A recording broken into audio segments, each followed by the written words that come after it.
This is the cross vine, which is just now starting to open up, which looks fantastic. It's mixed in underneath with Cape honeysuckle, which is still sort of blooming, but mainly blooms in the wintertime because it's a South African plant, so it's on the opposite hemisphere than us, so it blooms in the wrong time, unfortunately, but still looks good. That's the coral honeysuckle, which is starting to bloom out nice.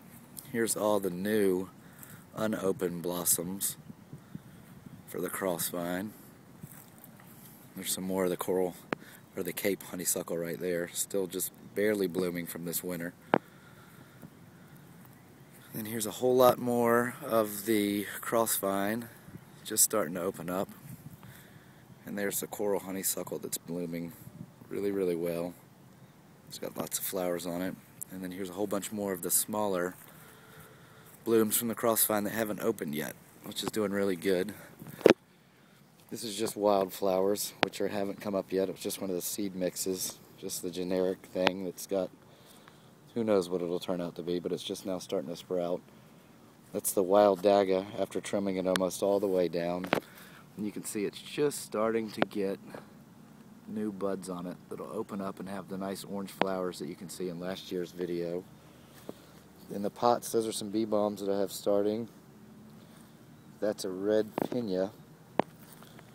This is what's left of the cigar plants from last year, so hopefully they'll come back. They look like they're doing fine. It's a little red hot poker that has never bloomed.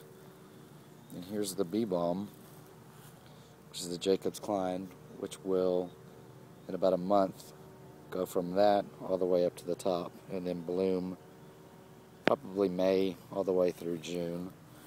And that is some of the hot lip Sylvia, which will bloom out really nicely, which I don't know why that doesn't have flowers on it yet. Then you can see the bottle brush, which is just starting to bloom, and the lantana behind it, which froze to the ground. So in a month or so, that lantana will be back where it needs to be.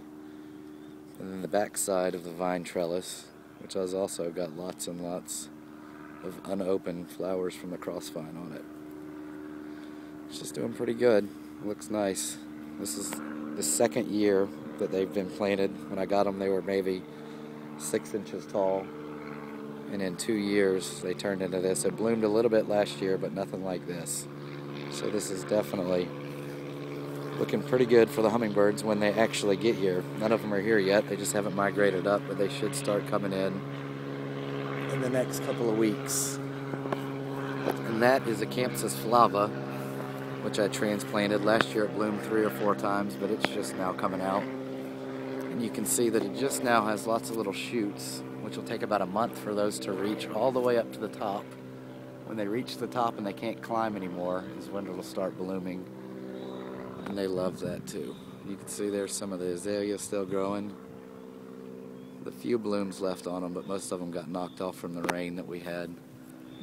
But that's it. That's the hummingbird garden in the very beginning of the season.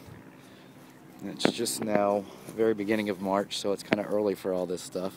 Certainly earlier than any of the birds are here, but we should start seeing them in the next couple of weeks.